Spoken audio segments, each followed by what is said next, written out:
खबर शामिल करते हैं मीरपुर खास से। हमारे नुमाइंदे divisional bureau chief Chaudhry Adnan Afzal की रिपोर्ट के मुताबिक मीरपुर खास पुलिस की नाकस कारकर्दगी की वजह से 4 माह से ज्यादा का अरसा गुजर जाने के बावजूद 9 साल मासूम बच्ची फौजिया को बाजियाब नहीं कर पाई है।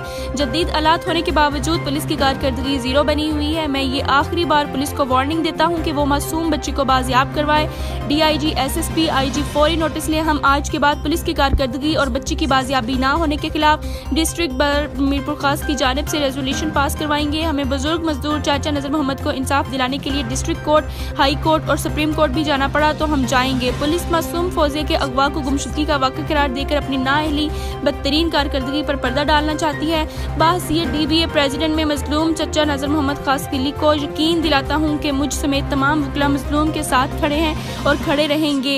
अपने सीनियर वकला के साथ एहतजाजी कैंप पर आए हुए मीरपुर खास में हाई कोर्ट कायम करने की तहरीक के अलंबरदार डिस्ट्रिक्ट बार एसोसिएशन मीरपुर खास के सदर नंबर कानूनदान मीर परवेज टालपुर की मासूम फौजे की बाजियाबी के लिए बुजुर्ग मजदूर चाचा नजर मोहम्मद की जानिब से गुज़िश्ता 20वें रोज से प्रेस क्लब मीरपुर खास के सामने कायम की हुई एहतजाजी कैंप पर मीडिया से बातचीत।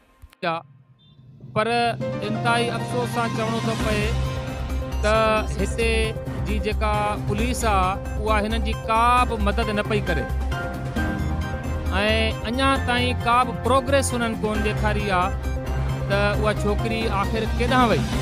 हेतिरा जदीद जेके आहिनि से सिस्टम हिननि वटि मौजूदु आहिनि डिटेक्ट करण जा, पर उन्हनि खे अञा जेको पुलिस आहे कंसर्न उन्हनि इन खे इस्तेमालु न कयो आहे। अफ़सोस जोगी ॻाल्हि आहे त हीउ चाचो हेतिरे वक़्त खां वठी हिते मौजूदु आहे ऐं मुसलसल मौजूदु आहे त का बि हिन जी वाहुर कान थी थिए पई। अॼु असां आया आहियूं डिस्ट्रिक्ट बार एसोसिएशन मीरपुर खास जे पारां बहसियत सदर।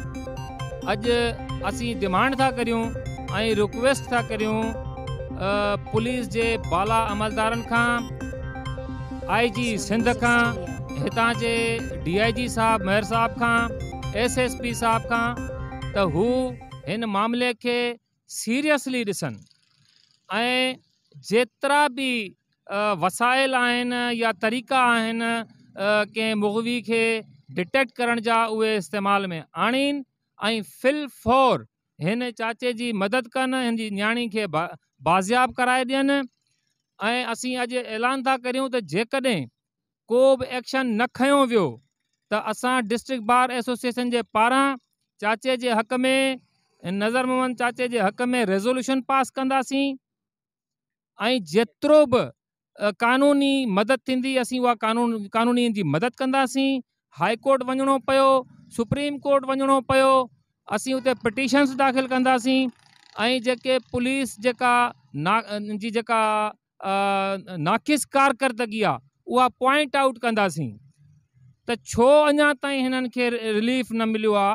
तव्हां वटि हिते कैमरास मौजूदु आहिनि, तव्हां वटि CPLC मौजूदु आहे, तव्हां वटि ॿिया आलात मौजूदु आहिनि, तव्हां अञा ताईं का बि प्रोग्रेस न ॾेखारी आहे। वेरी सैड, तमामु अफ़सोस जोगी ॻाल्हि आहे त असीं अॼु हिन चाचे सां इतिहाद जे लाइ, हिन सां हमदर्दी जे लाइ पंहिंजे दोस्तनि सां, पंहिंजे सीनियर सां गॾु मौजूदु आहियूं ऐं इंतिज़ामिया खे, जेके पुलिस जा अमलदार आहिनि उन्हनि खे रिक्वेस्ट था कयूं ऐं फाइनल हिन रिक्वेस्ट खे फाइनल सम्झो वञे।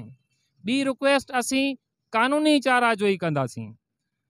फिल फौर हिन जी नंढड़ी न्याणी खे बाज़ियाब कराए हिननि जे मालिकनि जे हवाले कयो वञे। वॾी महिरबानी।